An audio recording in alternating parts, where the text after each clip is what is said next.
Hey everybody, welcome to Talking Poop, the podcast where we talk about the movies, music, and media that make this life worth living. I'm your host, Jason Bromley, and I'm joined today by a studly, sexy man, a warrior named Bryan the Machine Gun. That's all I shoot. I shoot 3 bullets. They sound like that. Yeah, pretty much like right in a row like that too. Happy to be back. Top 10 fight scenes today.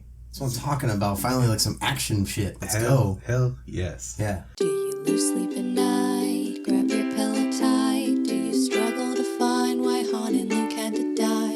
Are you just a mess? Does Hollywood leave you stressed? Because their sequels are more important than fan requests. Hold on to your chair, cause Talking Poop takes you there. You might have to change into some new underwear. Talking Poop. So we're here today to talk about the top 10 fight scenes. As I was going through this is one of the hardest top 10s I've ever had to do. This is the one where it's impossible to not piss anyone off, because we are definitely going to leave things out that people are like, that's a die-hard top 3 for me. Exactly. And it's like, it's not even going to get talked about because there's so much. Right. But I went you can definitely go like all martial arts on this. Yeah. And I didn't want to do that. So No. I wanted to add like stakes into it and like what the situation was, what the actors were, like, and the movie itself. Like there were some really good ones that were in bad movies, and I was just like, no, I'm gonna save that, you know. Okay. And I didn't, like I said, I also didn't go all martial arts. You do have to. There are movies like we were talking about before the podcast, like John Wick, The Raid, where you could just pick the entire movie. The whole movie. Yeah, the whole movie is just amazing fight scenes. And recently with like choreography on fight scenes has jumped significantly from what it was back in the 80s and 90s. Yeah, we're getting into a nice little golden age of action sequences and stuff. That newest stuff, some of this, I don't know if this is on your list, it's not on mine, but The Fate of the Furious with The Rock and Jason Statham. Yeah, it was like there were some insane fight scenes in that. Absolutely, yeah. That was top-notch action. Yeah. And but no, I did not pick that as any of my fight stuff. No, neither did I, because again, there was so much classic stuff out there that I wanted to go with. Exactly, yeah. I wanted to pay homage to some of the classics. Yeah. And I know I didn't even hit some of the classics. Like, no. I know Joe Merle's going to be pissed because I don't have a single Bruce Lee on my list. I got Bruce covered. Okay. Because I couldn't, he's been too influential in my life. I couldn't leave him out. Right. Well, that's good because people are going to be super fucking pissed. Yeah. If we make it through this thing without fighting each other, I'm going to be super impressed. Bring it on, man. All right. I fought you before, and it's not a fun place to be underneath your girth.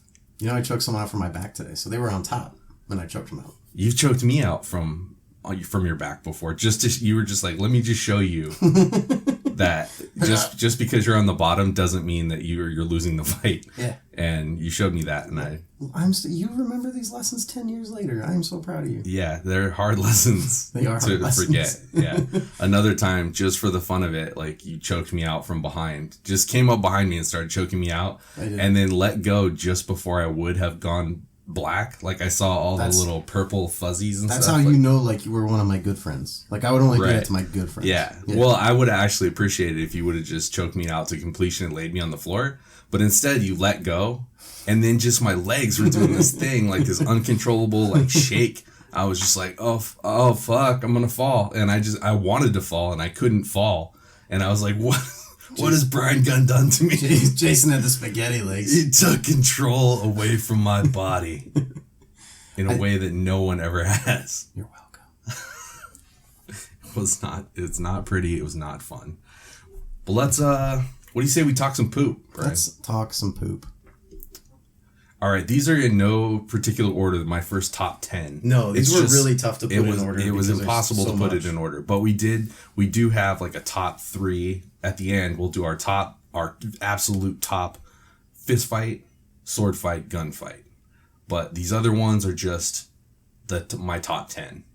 And in no particular order. Yeah, did you have any honorable mentions you want to throw out first? I have some honorable mentions, but I want to save those to the end. Okay. Yeah. Okay.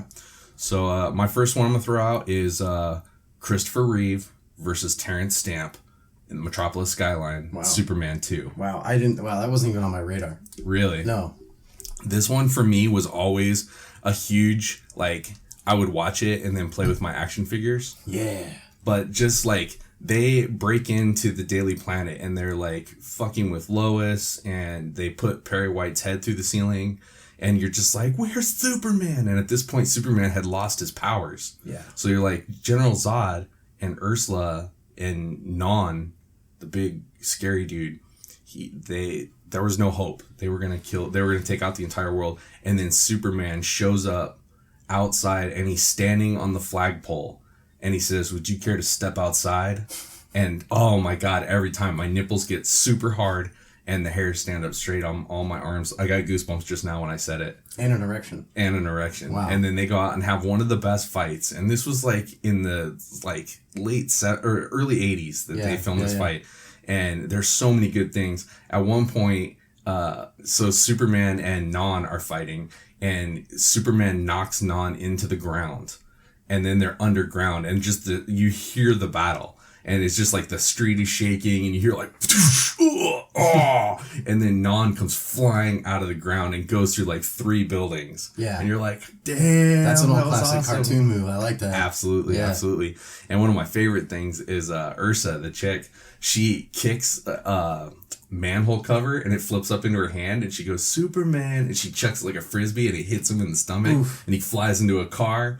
Oh man, it's so good. That's awesome. Yeah, I fucking love that. And then at the end, they beat him because they pick up a bus full of people and they throw it at him. And then it goes into, it's funny because the whole scene is almost a commercial, because like they throw him into a Marlboro cigarette truck, and then he throws General Zod into a Coca-Cola sign, and it explodes and all this stuff. But yeah, that's how they get him, is that he's like, I can't fight them here where there's too many people. So he flies away, and they're like, you are a coward, Superman. I better leave all these innocent people behind with them then. Get out of here. But then it's a beautiful thing. All the people from New York City like pick up rocks and branches and stuff, and they're like, we're going to take these fuckers out. Yeah, New York, like that's exactly what I thought New Yorkers would do. Yeah. If I had been in San Francisco, you're talking like different attitude. Right. They would have been like, here's some sour bread, and like join our homeless community. Yep. No, they were going to take them out themselves. So nice. That's my first best fight. And again, minor in no particular order, but I did want to start off with like a more of a gritty gunfight. And it's Tom Cruise, which probably a lot of people didn't think he was going to make this list because he's an action hero, but he's a little guy. Yeah. It's Tom Cruise in the movie Collateral in the nightclub. Yeah. Yeah. Tom Cruise in Collateral is above Tom Cruise in any other performance. It's my favorite Tom Cruise. Yeah, for sure. They got a really good weapons consultant to come on that set and to train the actors. That scene apparently took 6 months to shoot in the nightclub. He comes into this nightclub. He's looking for his target. He's an assassin. He's sent. Jamie Foxx is in there with a police officer. Then the FBI comes in behind him, but there's so many people in the club. No one can see each other. No one knows what's going on. The target gets panicked and sends his bodyguards into the crowd. They start shooting people. Tom Cruise acts like this madman at a 3-gun competition, keeps coming out of nowhere. He's breaking people's legs. He's shooting them in the chest. He's doing these great tactical reloads. And then, I want to say 15, 20 minutes before that in the movie, he had another great fight scene where a guy had taken his briefcase out of the taxi cab. And it's him and his 2 friends. And he's like, comes walking up on him. And he's like, hey, is that my briefcase? The guy's like, yeah, what are you going to do about it? And sticks that gun right in his face. And he executes just the perfect drill for it. Just knocks the barrel aside, draws his, shoots from the hip. Just nice little double tap. They're touching, then one in the forehead to him and his friend. And it was... Now I have the erection. No, that was a great scene and a great movie. Very, very good. Tom Cruise, Jamie Foxx together. Wow. Yeah. Wow. Big time. Wow. Yeah, driving around for one night in a cab. What an action-packed movie. Absolutely. Okay, my next one is going to be... from just last night, actually, I rewatched John Wick 3. Ooh. And holy shit, I mean, and John Wick, this is one of those ones, 1, 2, 3, you could have picked the best fight scene out of. I think 3 took it to a crazy level, but I loved every second of it. And there's a lot of good fights in there. The Halle Berry gunfight, where she uses her dogs too. Yeah, that's such a fucking great scene, and I almost picked that one.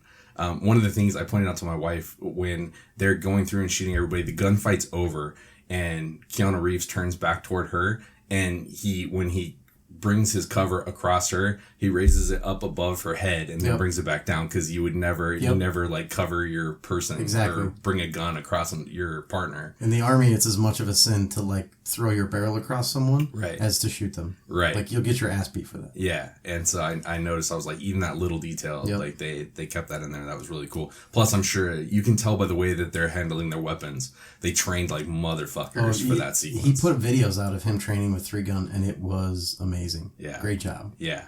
That gun range is like getting super famous now, just because it's like, oh, this is where Keanu Reeves trains for John Wick, so now all the celebrities are going there. Right. And I think I'm like, good, props to you, because I'm sick of seeing bullshit gunfights. Yeah. I'm sick of seeing people never reload. I'm sick of seeing, you just shoot and 3 bad guys fall down, but they never hit you. These guys are moving from cover, they're transitioning, they're reloading, they're really well skilled. Yeah. Very skilled. Yeah. But the scene that I chose was Keanu Reeves versus the Chinese high table in the knife shop. Yeah. With, like, in the old school, like... Well, first off, he goes in there and he wants to put a big bullet in a little gun, and it won't fit. And so he just reconfigures the gun, takes it apart, and, like makes it all awesome right there to fit the bullet he wants to shoot. And then he just shoots one guy with it and leaves that gun. Yeah, doesn't work like that. No, that was a little bit crazy, but I loved it. And then that goes on to the knife fight where you realize they're like fighting, and then they're like, oh shit, there's like all these knives in this cabinet right here, and they just start chucking knives at each other, and it just comes so fast and so furious, and it's just like, oh, I love it so much. And then they end it with this dude kind of like getting up from the fight, and Keanu Reeves is across like all the way down the room, and he picks up an axe and just like tiredly chucks it, and it just like flies all the way across the room and hits the dude in the head, and he fucking falls in the room. I'm like, that is fucking gorgeous. Let's see, my next one is a little bit of an old school. It's Liam Neeson and Tim Roth and Rob Roy. I knew this would be on your list. Yeah, because back in the day when you had a lot of fantasy sword movies coming out, you had a lot of like fantasy sword fights. These crazy fights where guys are swinging prop weapons and they're swinging them like they weigh nothing. It's no technique, it's all bashing, and it's decent choreography. Then Rob Roy came out and we got some really good sword fights out of it. Traditional Scottish basket hilt at the end is so the 2 characters there go, and it's the whole story of revenge and how far is he's willing to go. And they finally square off in the end, and it's a great line because the guy says, so when quarter is asked for, and Liam Neeson just cuts him off, he's like, there will be no mercy. Like, we're not asking for mercy in this fight. Like, one of us is going to die. So it's a great way to start the fight. Tim Roth chooses his little English rapier, and he proceeds to just cut Liam Neeson to shreds throughout the course of the fight, draining him of his energy. Liam Neeson's getting slower, he's getting tired, he's getting pale, he's getting sweaty. Finally, he falls to his knees.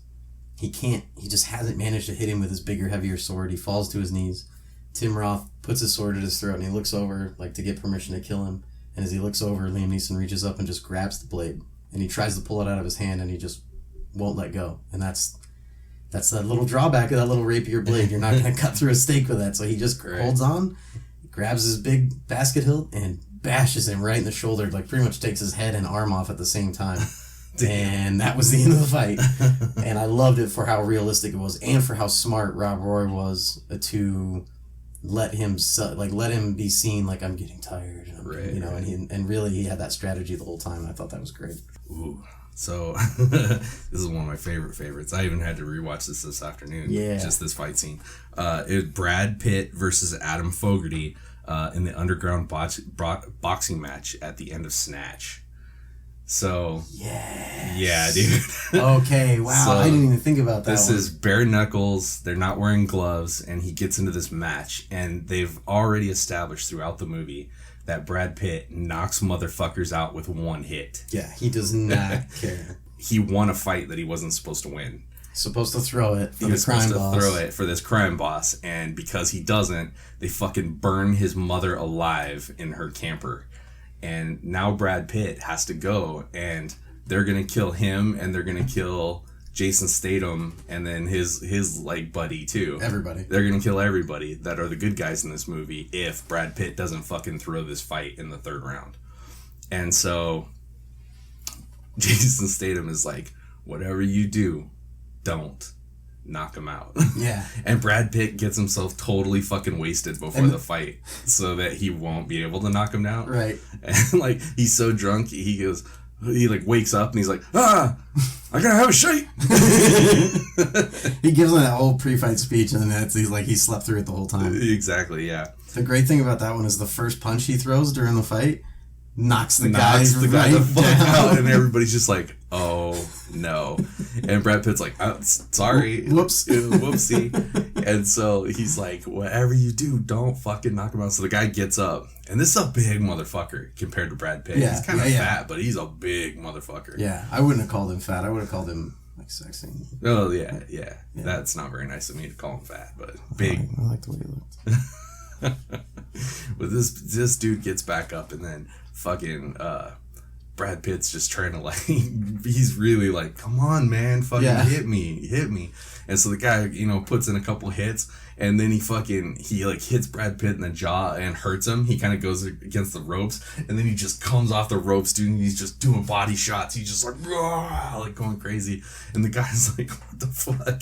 They barely make it out of the round. Yeah. Like the dude's about to fall, and Jason Statham is like, what? Do not knock him out.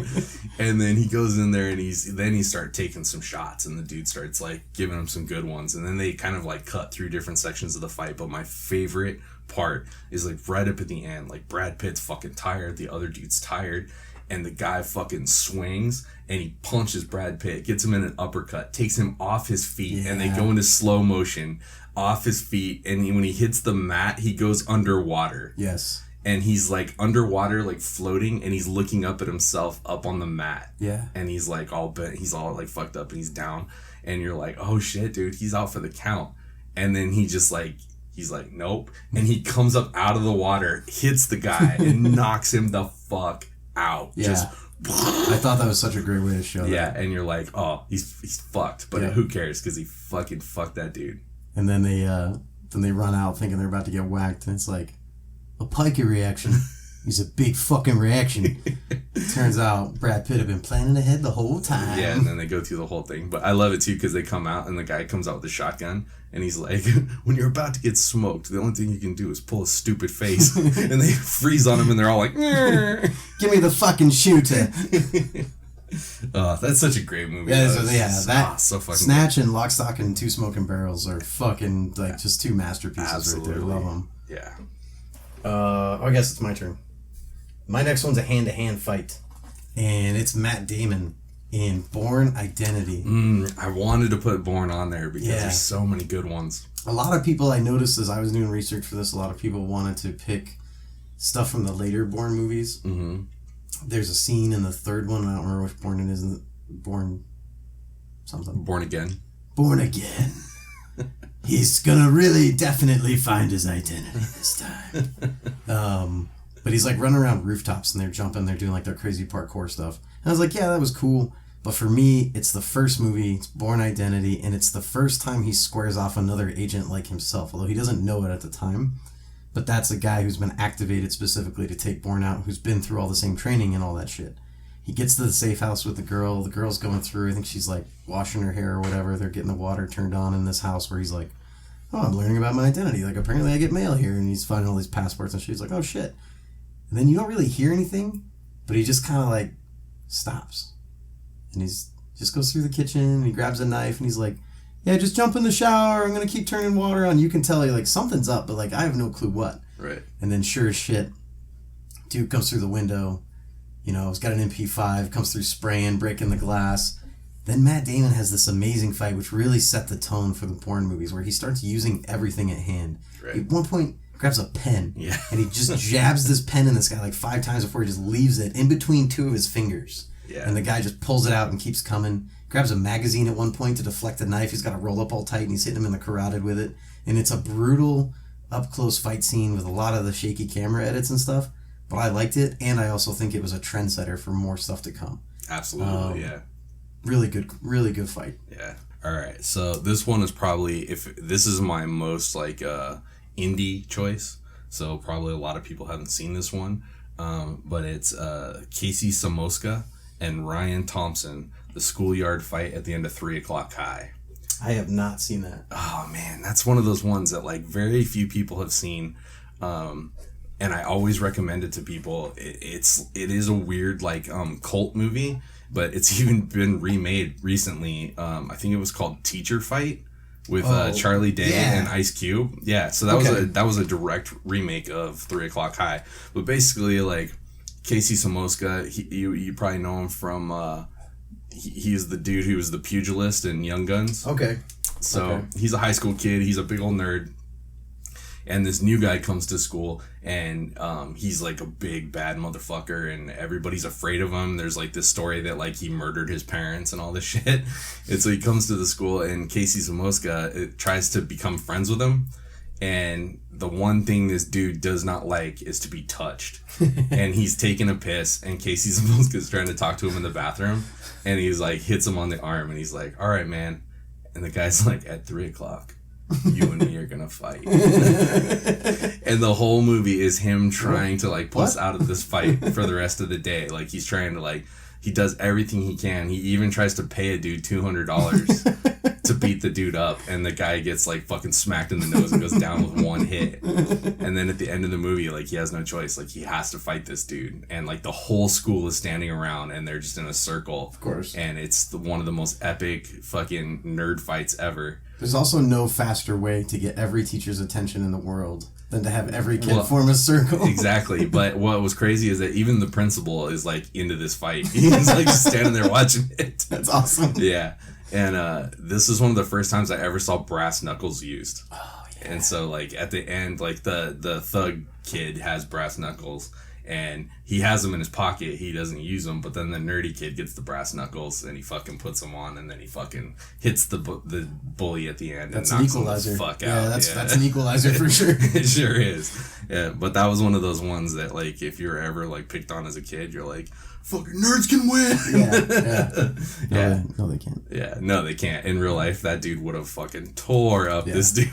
I've seen real life nerd jock fights, and it's like, just get that jock off of him as fast as you can, because that kid's getting the shit kicked out of him. And then at the end, he comes up to, and like it's like the next day, and everybody's like, he's like the hero of the school and everything, and the bully comes up to him. He's got a fucking like broken nose and shit, and he walks up and he fucking puts his fist up like he's gonna hit him. And then he fucking opens his hand and he gives him back the $200 that he fucking got for Yeah, all right. Yeah, so like he earned the dude's respect. So okay. That was a great fist fight. My next one is from a female lead movie.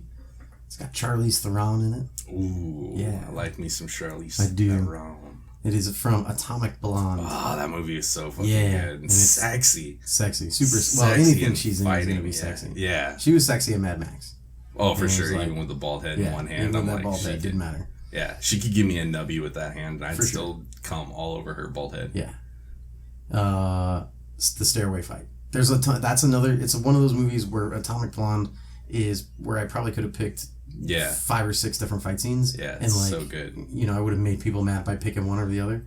I like the stairway fight. It's earlier in the movie. It's brutal. It's so fucking brutal. That was one of the things with that. Fucking point blank. She gets in it with a couple guys on a stairway, and what I like is that most stairway fights we see, people are going up the stairs. Right. She was coming down the stairs, and she used it to her advantage. Right. So she was like sliding down rails, kicking dudes and shit, and then she was smart about her fights. She knew she wasn't gonna like over muscle these guys, so you can see she'll like run down the stairs even though there'll be a guy right behind her, just to buy herself a few seconds to like not have to fight 2-on-1. And I thought that was pretty cool because it's an action movie, but they kept it pretty smart. Like she couldn't just overpower these like big huge dudes. Right. And she gets a gun away from a guy at one point, and she's got him in kind of like a half guard, and he's on the ground, and he's like, "No, please don't, no," and just blood all over her face, and she starts popping rounds off at another dude down there, and they start popping rounds back.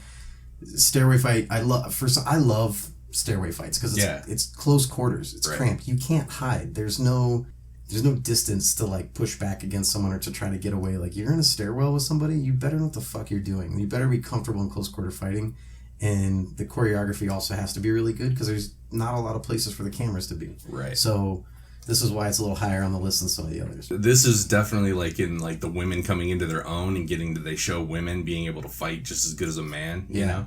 And she really wanted that. She really wanted this like action. And it was, role. She wasn't just any role for her. This was important for her. But they also didn't make her like Tomb Raider where like she hits somebody and it's as hard as a man hits. They had to show that she has to fight. She has to be twice as fast and hit twice as many times to take out a man twice her size. She had a lot of technique to go with it. But what I loved is like one of the things that was almost on my list but didn't quite make it was the Mr. and Mrs. Smith fight with Brad Pitt and Angelina Jolie. That was another one that I was almost on my list. It was right there. But one of the things I don't like about that fight is that when Brad Pitt hits Angelina Jolie, they cut away or they're behind the couch. Or they're behind, they're always behind something. They never show her get hit, which I understand why, but I love that Atomic Blonde didn't have any. If you're gonna fight like a man, like let's see it like a man. Yeah. And I was totally like I respected her for that. I love the fight scene the next morning when the agents come to kill him and they get into the minivan. Oh yeah. And he's got the and she's opening the minivan doors with the automatic controls and he's tossing dudes out either side. I was like, all right, that was pretty funny. Yeah, and he goes, these doors really come in handy. Yeah,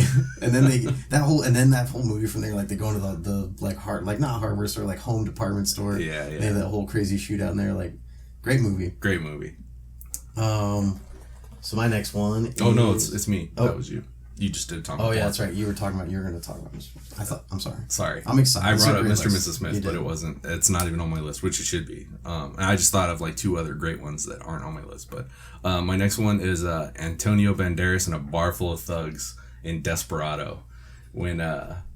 he walks into the bar. They have rumors that a musician, a mariachi, is going around to different bars and like shooting the place up. What's in your guitar case, Holmes? Yeah, and he goes, my guitar.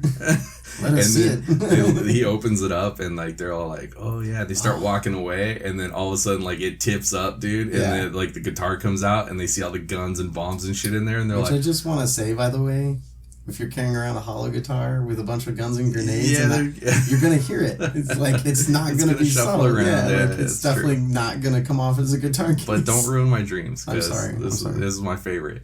And so it opens up, and this dude sees it, and he's like, "Oh, I don't have any problem with you guys." Yeah. And then one dude picks up his gun and he's like, okay. And he flips out his sleeves and the ones come out of his sleeves, and he starts blowing it up. And it's just one of the greatest fucking shootouts. He's shooting, but he's like on the bar and he's like shooting behind his head. He throws the bullets out of his guns. Totally in that movie. It's totally silly. Precursor to Wanted. But it's so fucking good. Wanted was another one that I was like, should I add that? It's the weird curvy bullet thing, but it has really good fights in it. Yeah. When he storms the factory in the end, that's a fucking great fight. Yeah, it is. God, this is just a tough list. I know. This really was the hardest one for me because there's so many great ones.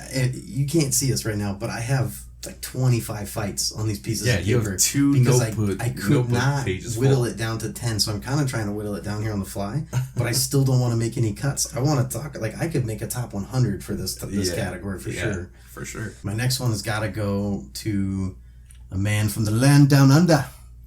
Russell Crowe. Say what? Yeah, Gladiator. Oh, Gladiator, yeah. And not the final fight. Not the one with Commodus and Joaquin Phoenix. That's not the one I'm talking about. I'm talking when he fights the retired gladiator. I think his name's like Tigress or something. Mm-hmm. Or it's the tiger fight. And he's the only gladiator that's ever been undefeated and blah, blah, blah. And he's a big old dude. And that's before that, when he was in the arena, you didn't feel like he was in danger. You're like, he's got this. Right. There was multiple opponents, but you're like, he's got it. Even when there was the chariots and everything, you're like, my boy's going to be okay. Right. And then when this like big undefeated gladiator came out and then like they unleashed 4 tigers in the arena, you're like, this one might be tough. Russell Crowe or, Maximus might get a little hurt here. Like this, I could see this going south. Right. But they end up having a great fight where he's got my favorite melee weapon of all time, the Roman gladius. And he's got a nice little shield there. The other guy's going with a sword and an axe. And he's got some of the best movie armor I've ever seen.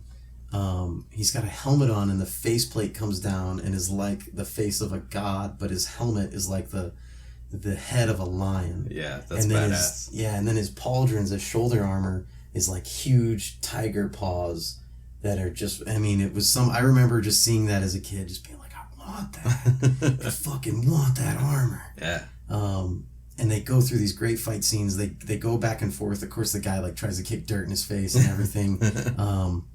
One point, there's a tiger on Maximus's back. It almost eats him. He's got to stab the tiger and like roll off. And then the guys that are trying to control the tigers, they got them on chains. They're like getting dragged on their faces and stuff. I remember Russell Crowe's backing up and the tiger swipes at his ass and is just like 2 inches away, just and dude in front of him swinging an axe. Nowhere to go. That's a rock in a hard place. I really love that fight. Yeah. Yeah. That was a good one. He finally manages to win that one. He gives the dude just a shield right to the face. And I don't care if you're wearing a helmet or not. Like, that fucking hurts. Yeah. And then drives that axe through his foot. Commodus is over there. He tells him to kill him, gives him the thumbs down. And he says, fuck you, I'm letting him live. All right. Next one on my list is Keanu Reeves versus Hugo Weaving, the subway fight in The Matrix. Yeah. And this was another one. You could have picked so many fights from The Matrix. The Matrix was like the first where we were like, holy shit. That fight, the shootout to get into the building to rescue Morpheus. So fucking good. I fucking love that shootout. And that's on my list. I didn't know how to include it. I knew you had The Matrix on here. But when he walks through that metal detector and the guy's like, take all the loose change and any metal in your pockets on. He opens his jacket and he's just got 50 guns hanging on the inside of his duster. Holy shit! And he hits that dude right in the heart, and then it's just like game on. That great techno fucking. That one cop is sitting there. The security guard is sitting there reading a paper, and he fucking shoots him through the paper. It's just like fuck you. Like that dude might not even have been armed. He could have just been a rent-a-cop there. Like they didn't give a fuck, man. They were murdering motherfuckers. No, that is a great fight, but I went with the hand-to-hand combat fight where he fights Agent Smith, and the reason why I picked that one because of course like in the third one he fights 1,000 Agent Smiths and it's crazy. But this one was the first time where Neo and Agent Smith were coming together, so the stakes were so much higher. And this is the first time anybody has done anything other than run from an agent. Yeah, Neo's starting to believe in himself, as Morpheus put it. And the fight is just so fucking cool. There's so many, I mean, just if you stop for a second at how awesome it is and go, Jesus Christ, how many hits these guys are throwing at each other without a cut? Yeah. Like, there's like 30 moves in a row before there's a cut. Yeah, they did a great job. And it's so impressive. And both of those guys are just kicking the shit out of each other. They're all dusty, so every time, like, you see a hit, like, dust comes off of it. It's so fucking great. And then he fucking, like, finally overcomes Agent Smith. He throws him in front of that train. Yeah. And another Agent Smith just steps off the train. Pops right out, like, holy shit, man. Yeah. And then he's just like, fuck. And he just runs. And then it leads into like a great chase scene. Yeah, a really great chase scene. The other one from the original Matrix is when Neo wakes up after they're downloading everything into his brain. And he's like, I know Kung Fu. Oh, yeah. And Morpheus. Him and Morpheus Show me. fight. Yeah. That's a great fight. That is a great fight, yeah. Let's see, my next one is... I had to go with Jackie Chan on this one. And this is a guy... that you could make a top 10 list of just his fights. Right, just his best fights. Yeah, just his best fights alone, because he was a guy that changed the way we did action movies. He brought so much stuff from Chinese theater to America, including his own stuntmen at first. But this is the final factory fight in Legend of the Drunken Master. It's the perfect mix of really good martial arts on film and his comedic style where he's like still being silly. And if you haven't seen the Drunken Master movies, they're awesome. He gets super drunk in order to be able to execute these moves. So sober, he can't do it. Right. So not only is he fighting, he's also trying to find booze to drink like the whole time he's fighting.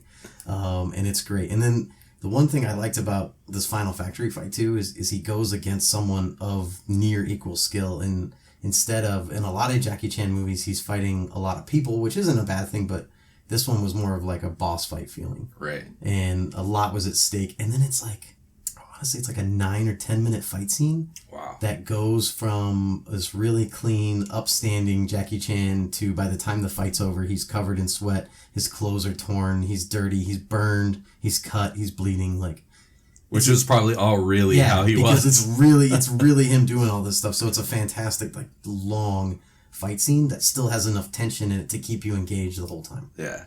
I love Jackie Chan movies because you get to see him doing all that crazy shit, and then at the end, they show you how fucked up he got doing all the crazy shit. Yeah, all his, like, crazy stunt. And he was doing that shit into his 60s. I know, man. Crazy. It is crazy. Let's see. Okay, my next one is one of my favorites of all time, and it's The Rock versus the football team in the nightclub at the beginning of The Rundown. Oh, yes! The Rundown. The Rock has to go into this club, and he's collecting money for his boss, and so he has to go in there, and he sees all these really like spectacular football players are all hanging out at this club together. And like his contact that told him where he needed to get the dude that owed him money, is like telling him, and they're like, that's Ricky Hayes, and then they like flash on him and like show his numbers, and they show how he hit and everything, and they're just like, oh fuck, and they go down like the whole list. He's on the phone with whoever employee, and he's like, he's got the whole offensive line here. No, they've got a really good shot at repeating next season. You know, I don't want to hurt. It's not that he's scared of him. He's like, I don't want to hurt their Super Bowl repeat, you know? Right. And the guy's like, just get it done. Yeah. He's like, all right. Well, and it's a great setup too, because he goes in and he talks to the littlest guy is the guy that he has to get the thing from, to get the money from. He looks like a little bitch, like Tom Brady. Yeah. Like, he's a little Tom Brady. He is a little Tom Brady bitch. And he's like hiding behind his offensive line. Exactly. And The Rock sits down and is kind of like talking to him, and he's like, you know, I'm sorry. And he's like, what, man, piss off. And he's like, if I give you an autograph, will you go away? Like, he fucking gives an autograph. He's like, well, actually, this is about the money. Oh, and he's like, are you fucking kidding me? Like, fuck off with that. Here's $1,000. I'll talk to that dude on Monday. Yeah. And, like, slaps it down, and The Rock's like, look, Jimmy, like, the thing about it is that I got to get some collateral. And he's like, what are you talking about? And he's like, I need your fucking Super Bowl ring. And the guy's like, man, get the fuck out of here with that. He's like, how about I buy you a drink? He takes a drink and he splashes in The Rock's face. Whoops. Then The Rock goes into the bathroom, like totally calm, gets up, dries himself off. He goes in the bathroom and he goes, oh, that shit stings. That is the great thing about The Rundown, is he's always in that like professional mindset. Yeah. He's always just like, this is not personal. And he just walks back in, and then he's like, look, you give me that ring, we're going to do it the hard way or the easy way. And he's like, the hard way, motherfucker. And then he's like, all right. And he beats the fuck out of all those dudes until finally the only one left standing is Jimmy. And he's running away. And The Rock grabs the fucking turntable from the DJ and chucks it at him and fucking nails him with it and knocks him out. Oh my God. Such a fucking great scene. It's another one we could do, just top 10 Rock fights. Yeah. Again, yeah. Top 10 Rock fights. Great. I see your erection. I can tell that you really agree with me on that one. No, that's for sure. I'm really torn on my next one, but I gotta go. I gotta put this one in my top 3. It's my boy, Bobby D. Bobby D. Robert De Niro. Oh. Al Pacino. De Niro. Val Kilmer. Heat. Oh. The fucking bank shootout. Fuck, that's a good one. Yeah. Al Pacino's the detective. He gets the tip off of when and where the robbery's taking place. It's already in motion. They hustle down to the bank right as these guys are coming out. And they're like, all right, we're coming out. Like, wait till they all get in the car. We'll take them. And Val Kilmer's got this big-ass smile on his face. He's the last one coming to the car. He's happy as shit. Truck passes in front of him. He looks up, sees a cop. No fucking hesitation. He opens up with his AR-15 and just starts laying waste. And this is a heavily populated area, middle of day Los Angeles, and they start fucking murdering people. Cops are heavily armed. They start fucking firing back. It's a gritty, realistic fight scene that will give you chills. It goes on for a little while. Pacino takes off after one of the guys. The guy takes a kid hostage. He makes this great headshot at like 50 yards. Then De Niro and Kilmer are doing this amazing bound technique where like one is moving, they're talking, they're reloading, they're communicating. Kilmer gets hurt. De Niro covers him. They manage to get into a car and get away. I like that in this movie they showed that car doors don't stop bullets, because they fucking don't. Yeah. The only thing on a car that stops a bullet's the engine block. Engine block. That's it, people. Don't hide behind anything else. They show they have a bunch of main characters die in the scene, from the cops and the robbers, and they show what a close-up gunfight looks like. And I thought it was so well done. And then they still get away after that, and then there's this, another great scene between Pacino and De Niro, because of course they gotta have their face off at the end, but the bank shootout in that movie was fucking great. So great, yeah. What's fucked up is that then it happened in real life. Those fucking crazy assholes watched Heat a bunch of times. Because you can't watch Heat and then not call up your best friend and be like, how, I know you've thought about it. You're right. Like, how much do you want to rob a bank? Yeah. And I gotta say, man, that movie has led to me and some veterans sitting around, really fucking discussing it, It's like, well, we could do this right. We could do in fact, some Rangers that were in my brother's unit got back, and they were younger Rangers, and they went and did a bank robbery with AK-47s that they had smuggled back from Afghanistan, and they wouldn't have been caught either, except they didn't steal the getaway car, and the camera on the outside got a picture of the license plate, and that's how they have a rental car that they have fucking rented, and they got caught. Fucking cameras, dude. You always steal the getaway car. Always steal the getaway car. Can't be using a personal vehicle for that shit. Exactly. These are the lessons I teach my students all the time. You want to be a good thief, this is the way you do things. That's right. Learn from those who have gone before you. That's right. And I have taught them a few things. We were talking about the Watergate scandal.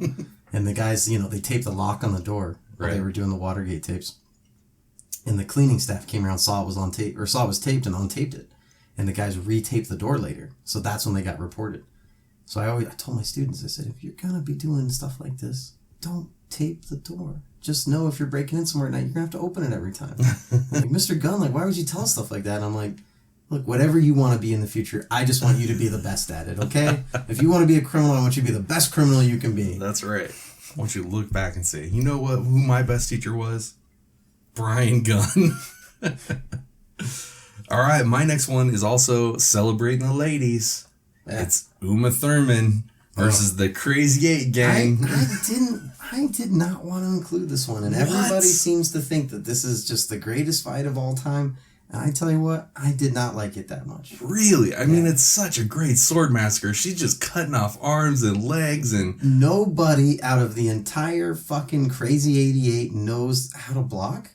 It's human instinct that if you see a sharp sword coming at you, you put your sword in the way of it. And literally not one of them fucking did that. No, this was not about combat or defense. This was just about showing her fuck people up. So much blood that they had to go black and white there for a minute. Oh, I think they ran out of red dye or whatever. I was out of control with the blood. I'd never seen such a bloody scene, and I fucking loved it. And it just shows that Japanese people are just made out of bags of blood. Apparently. Yeah. If you just cut, there's no bones or anything in their bodies. They're just... Well, isn't that a white lady? She cuts her arm off in the beginning? Yeah. She's white, right? Yeah. Yeah. That was a great way to start it. She just took that bitch's arm right off, and it was like, oh, that is blood everywhere. People are eating dinner. That was a great scene. She's just like screaming and squirting blood, and it's just like pouring out. As glorious. And then when she fights the little chick in the schoolgirl uniform, where she's got the ball and the chain, god damn, dude, that's so fucking cool. That was pretty cool. And she does pluck that dude's eye out. But I don't know, I just didn't do it for me. I did have a Tarantino movie on my list. I had Jamie Foxx in Django Unchained at the mansion. That is a good Candyland fucking gunfight. Yeah, after the German actor, Christopher Waltz. After Christopher Waltz gets killed, when he shoots Leonardo DiCaprio in the fucking heart. Yeah. And he's just like, sorry, couldn't resist. And then he gets blown away by a shotgun. And Django's like, shit, I better grab this dude's gun and start blowing people away. Yeah. And it's at close quarters. People are using corpses as shields. The walls are fucking bloody. Like, he must have killed 30, 40 dudes in that scene. It was fucking insane. Yeah. He's picking up new weapons that whole fight. And eventually, I think he just comes out and surrenders because he's got no more weapons. Yeah. Like, he's just used every weapon that was available. It was just like, well, shit.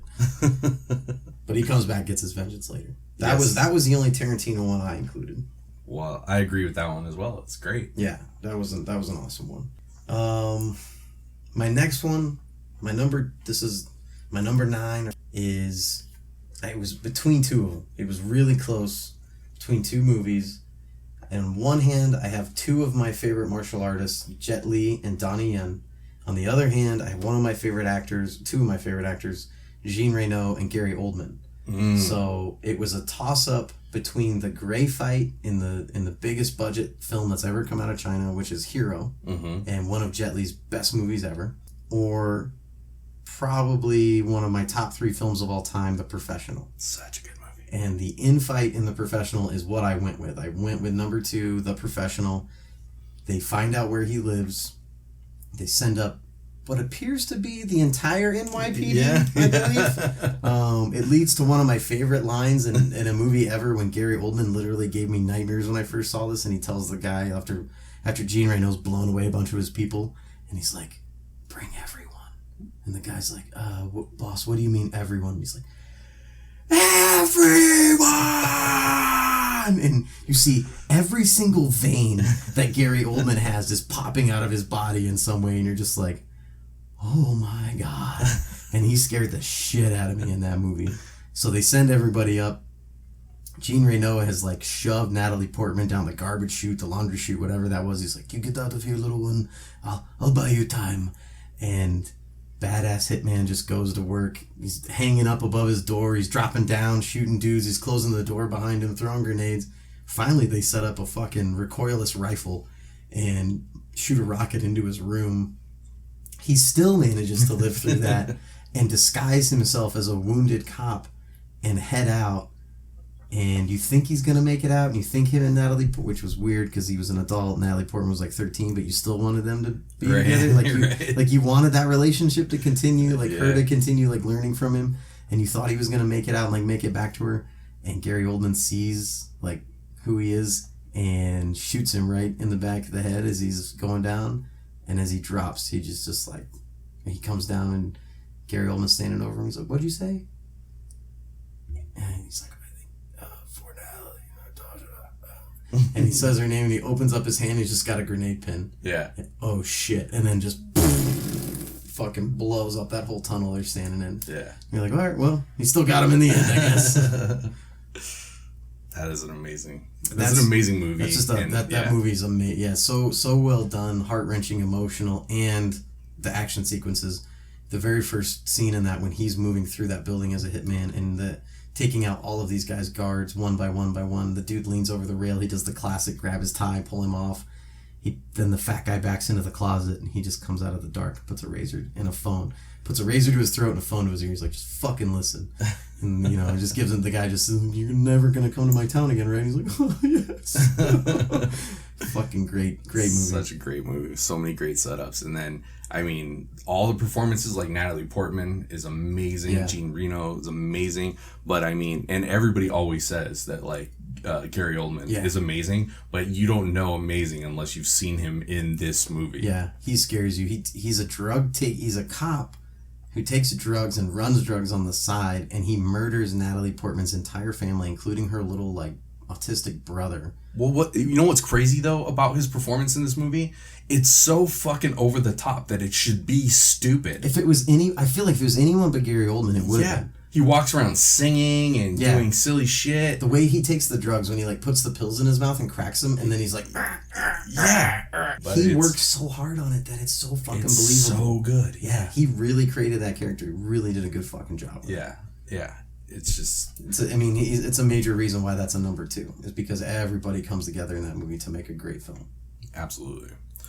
All right, let's see. I got 2 more on my list. I got John Barathol versus Cell Block H in The Punisher. Oh, yeah. Fucking A, dude. And this was a tough one because that Daredevil hallway fight was really good. Yeah. But then in season 2, they let John Barathol as the Punisher, fucking Frank Castle... He gets set up, he's in prison with the Kingpin, and he thinks that they're, like, doing business together. And the Kingpin fucking double-crosses him and locks him in a cell block with other people. And all these bad dudes come out of their cells. And he's like, no, come on, let me out of here. And then he's just like, all right, I guess I gotta fucking murder all these dudes. Yep. And he just straight goes, like... He starts killing people with his bare hands. Then he gets his hand on a shank, and he's just like shanking motherfuckers in the side, in the throat, fucking killing everybody. Yeah, they weren't afraid to go brutal in the Punisher series, which is good because that's what fucking Punisher is. Yeah, and that's the thing too, is like that whole series had so many great fights. There's one in the, I think it's the second season of Punisher. Because Punisher was in 3 seasons, technically, because he was in Daredevil 2. Right. Then Punisher 1, and then Punisher 2. In Punisher 2, he has a fight with, like, the main bad guys group that is so fucking bloody and intense. It's just insane. But, again, I went for, like, the stakes and, like, what was happening. The setup. Yeah. The setup for this one was just so good for the cell block fight, so... It reminded me of Rorschach and Watchmen. Yeah, and they come to get Rorschach in the cell, and he's like, "You guys keep forgetting, I'm not locked up in here with you. You're locked up in here with me." And such a great line. Oh yeah, he ends up tying that dude's arm to the cell, and they just cut his arms off, and he's like, "Oh fuck." I got one more in my 10. All right, I have one more in my 10 as well. All right, do your last one in your 10. So my last one in my top 10 here, I had to include the man, the myth, the legend, Bruce fucking Lee. Bruce fucking Lee. And in this one, he's fighting another fucking super legend, Chuck goddamn Norris. Fuck yeah. This is the Way of the Dragon, and it's their final fight. It's in a Coliseum. It's a type building. Fantastic fucking martial arts fight. Chuck Norris had just come off winning the World Martial Arts Champion, so he was no joke either. And these two men show a ton of skill because pretty much the whole movie, Bruce Lee's been running through people. It's been big crowds of people. They brought in like a couple thugs to try to take him out. He's been just running through him. He hasn't really had a challenge yet. And Chuck Norris is the first guy that comes down, like makes him bleed, hurts him, pushes him, and they makes the whole fight scene better because you have these two real champions going at it, and everything that Bruce Lee throws. Yeah, the choreography back then used to be like, you could tell like they weren't hitting each other. You know, it was a little off compared to what it is today. But at the same time, you also felt like Bruce Lee was trying to hurt those people. Like, they weren't extras on the film. He really was. Like, it was a sparring session. He was hurting people. Right. And I know one cool thing about that, too, is the night before in the hotel room, Chuck Norris had been like, let's do some light sparring, which light sparring is code for, you know, let's see who gets hit first, and then we'll escalate from there.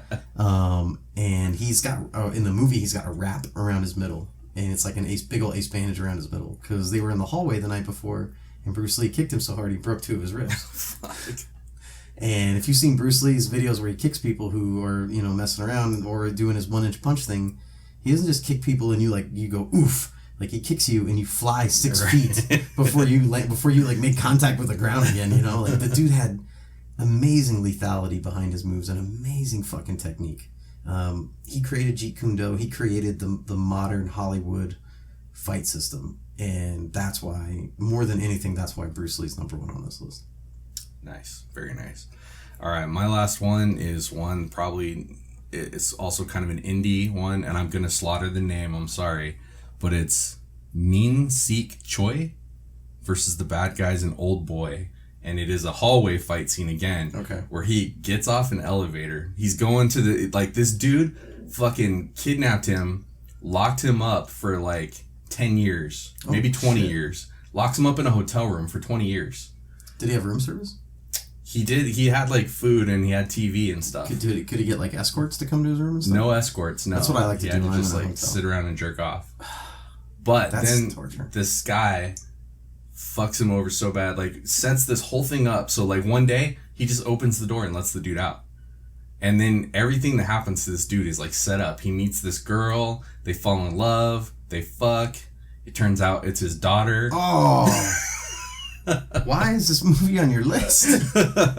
Super fucked up. But he's going into the main bad guy who he knows did all this shit to him. I don't think he knows about the daughter thing yet. That's like the last surprise. Jesus. But he knows that this is the dude who fucked him over, locked him up for all these years. Oh, baby, I just feel like we have this real connection. I don't know. I just feel like I really know you already. This pussy feels real familiar. I look into your eyes and I see my eyes. I just feel like I've like changed your diapers before or something. I just can't quite put my finger on it. What's crazy is that they remade this movie in America. Why? And it was fucking Thanos and Scarlet Witch. Goddamn. That's what she meant when she's like, "You've taken everything from me." Oh, okay.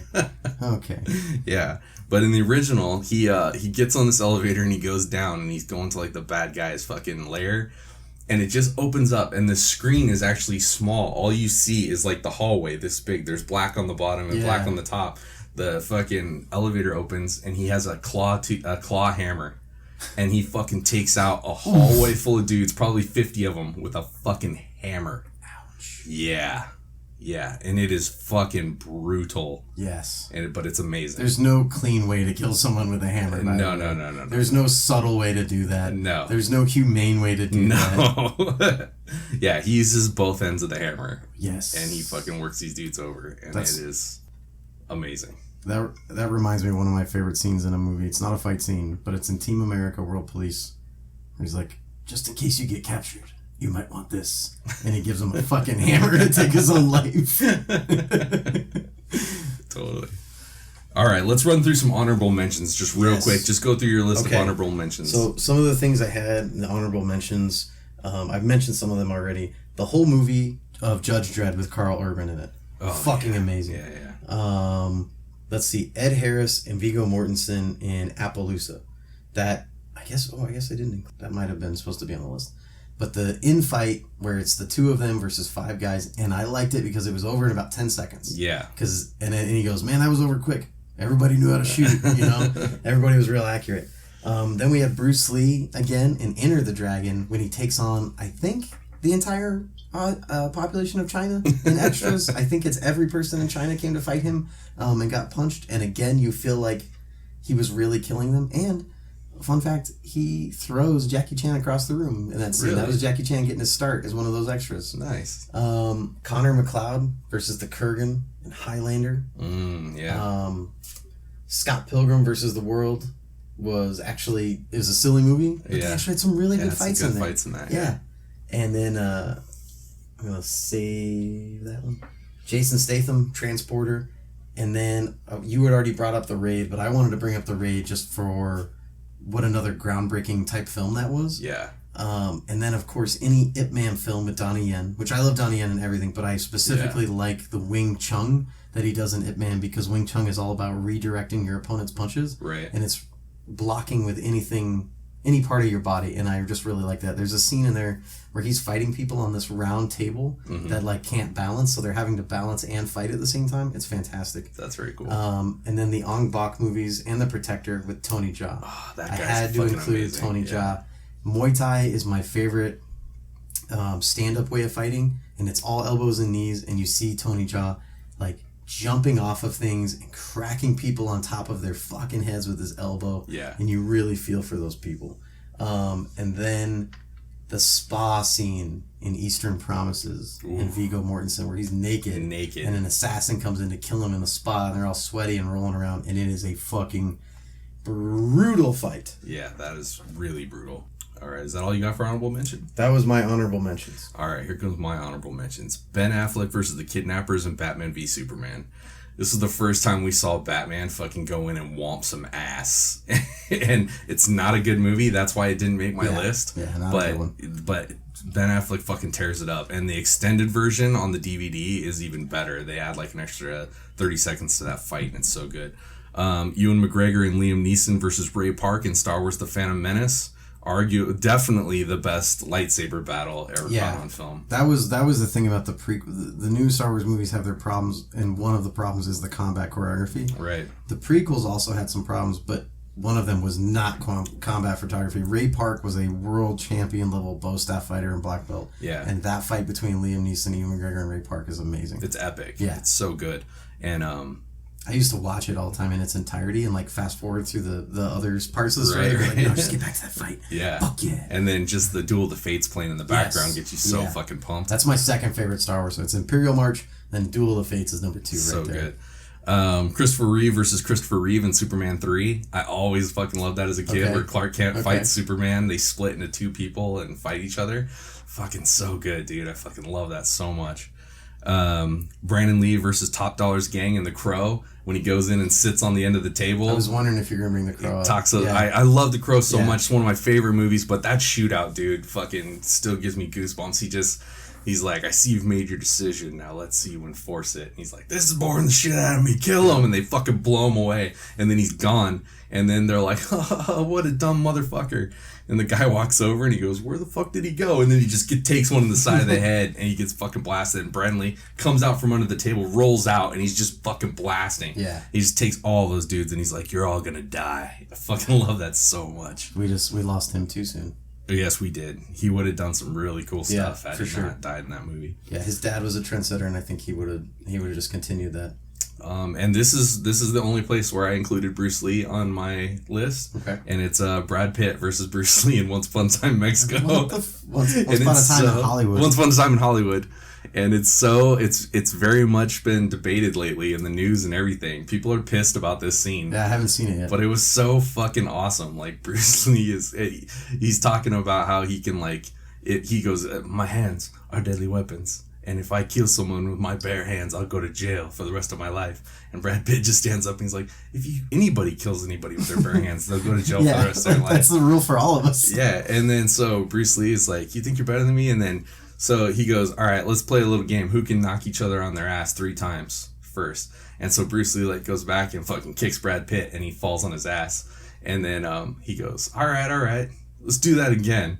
And he gets up and they go off camera for a second and then Bruce Lee just gets thrown into the side of a car and fucking dents the door. And Brad Pitt's like, and I was like, fucking love that. And so many people are like, nobody could do that to Bruce Lee. Yeah, but that's one thing about dying in your prime is you're gonna become an icon and a legend and like more than what you were. You're right. But I love the scene for what it is. You know, it's just like they're showing Bruce Lee being kind of cocky, which he kind of was, and then this dude puts him in his place. And, the dude's a fictional character, so maybe he could put him in his place. You don't know. Yeah, maybe a fictional character, but plenty of people tried. And if the fight would have gone on, Bruce Lee probably would have won. But they only show Brad Pitt just get one good lick in, Yeah. So, yeah, I really like that scene. All right, so now we're doing our top 3. Like, this is the top of the top. Whoops. So. I might have mentioned some of these in my honorable mentions. Uh-oh. God damn it. We'll just edit that out. All right, so what is your best gunfight? My best gunfight? This was tough because I wanted to stay in the action movie realm, but I also wanted to give credit to what they did in the movie Black Hawk Down. Oh, okay. Because that was one of the first war movies that showed good, realistic gunfights in the way they affect people, in the way that they happen, in the way they unfold. Uh-huh. That isn't a quick gunfight. That's an 18-hour battle. Yeah. And the lack of water, the lack of ammunition, the lack of night vision, the lack of communication and a plan takes their toll on the soldiers, and you see how they change throughout the fight. So maybe it's not a fight, but for shootouts, I wanted to pick Black Hawk Down. All right. Well, I respect that. Yeah. So I had a hard time. I was looking at shootouts. I figured for best shootout, you got to go with one that was where they had limitations.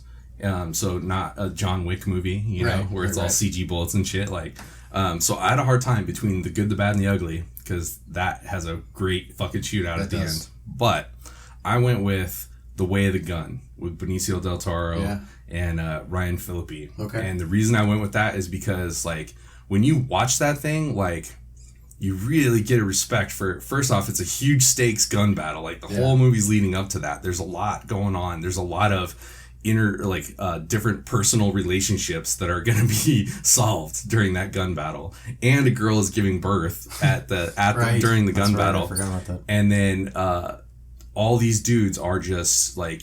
It's 2 dudes against like everybody at this like old fucking hotel, and the strategy that they use and everything, and like when fucking Ryan Phillippe is out of cover and he fucking runs and he jumps into that fountain and he thinks that it's an empty fountain and it's full of glass bottles all broken, and he just lands there and goes, oh fuck.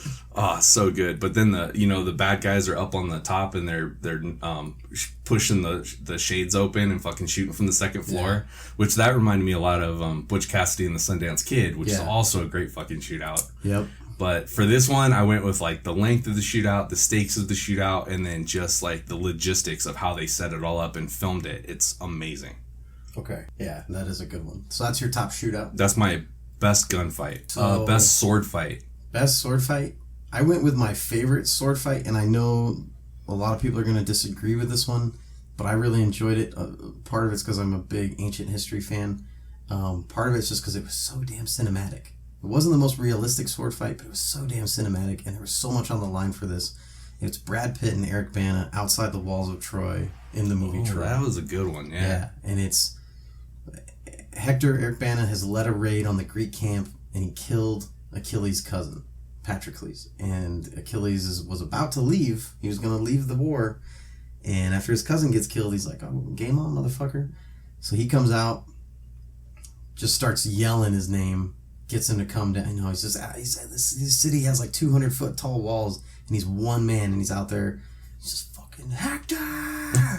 And he's letting everybody know, man, I'm calling your prince out. Yeah. And Hector mans the fuck up. He comes out there, and he's like, how how about the winner promises the loser that will like let his body be buried and shit. And you're like, you don't feel good about this fight coming up, dude. Like, you're not very confident right now, are you? But he still goes out there and he gives it his all, and it's a beautifully choreographed scene. They start with spear and shield against each other. Of course, they lose their spears. They go down to swords, and then they lose their shields, and they're just fighting with swords. Brad Pitt does that crazy thing where he jumps up and he stabs down. And he makes Eric Bana stagger back like 4 steps, and you're just like, it's not realistic at all. But God, I fucking love it. Yeah, it's fucking cool. And and he ends up getting Hector in the end, and he famously, drags his body around, takes it back to camp, and eventually he gives it back to the Trojans. But that was a really good fight scene. But it's pretty fucked up if you like drag the loser around for a while and 7 then give times their body around back. the city, and the city's a big fucking city, and he just dragged around his chariot. And how fucking demoralizing was it to be like, that was the best fighter in your city, that was your champion. Yeah. And he's getting dragged by a chariot. Right. Like, and they pretty much like drug his face off, so there's nothing left to look at. No identifying those remains. Yeah. Okay, so my best fight is if you've listened to this podcast, you probably know. Carrie Elways versus Mandy Patinkin in The Princess Bride. And that was another one that I was going to put on the list, but I was like, we did a full podcast about Princess Bride, so I wasn't going to include it, but by making your number one, it's definitely not wrong, because that's a fucking great fight. Yeah, it's a great sword fight, and yes, we've talked about it a lot, but I had to add it as my number one because I've done a lot of research on it. I know how hard it was for them to film that fight, and very athletic fight for them to fight that long too. Yeah.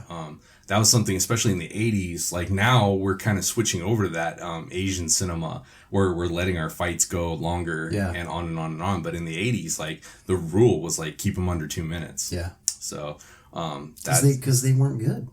They right. were not well choreographed. We didn't have the same skill as they were doing in China and Japan. Yeah. There's an old movie, I think, with Kirk Douglas, and it's Vikings, and they're just swinging these huge fake swords at each other, and the swords and the shields are getting turned into like aluminum foil like crap. Right. And you're just like, this fight sucks, man. Right. If you go watch a movie that came out of Hong Kong at the same time, you're like, that's fucking amazing. Right. We just weren't as good yet. All right.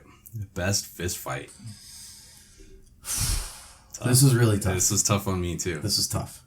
I'm a martial arts fan, and I really wanted to include some Tony Jaa. I almost made my number one the staircase fight from the movie The Protector, because it's one of the first of its kind where it's an uninterrupted shot, and it's like a 3.5 minute fight. Yeah, and it's one scene. It's one take. It reminds me of like a video game because he's like going level to level. And you like lose sight of him sometimes, but like dudes are still getting thrown off the staircase, but like you can't really see what's going on. Right. That I almost made that my number one. I decided to go back to one of my favorite childhood movies though. Jason Statham, The Transporter, the in-fight where he comes to the house to get the girl back, the Vietnamese lady with the fucked up teeth. And I was like, that was the best you could cast alongside Jason Statham. Like, that was the best girl that you could find. Was this like fucking teeth who's like this lady who's never seen a toothbrush in her fucking life. That was the weird part of the movie to me. But Jason Statham though at that time was like an unknown commodity. But he had done Snatch, and he had done Lock, Stock, and Two Smoking Barrels. But in those movies, I had no idea that he was like the martial artist. Right, and I think that's why I like it so much. It shows the first scene where like dudes are fucking with his car and he fucks them up. Yeah, he does some cool stuff after that. Mostly he's driving and shooting, but at the end scene when he comes to fight, and he just fucks up a house full of guys. I love when he knocks on the door. Yeah. And they fucking look through the people. They look through the people, and it's just his foot, and he just kicks down the door. Plus, and I love this with a good fight, it's got an awesome soundtrack. Yeah. It's got an awesome fucking fight music to go with it. Yep. So I really, and it, like you said, he was an unknown, and it almost like kicked off his action career. 100% It launched a whole bunch more Transporter movies. It got him into more action movies.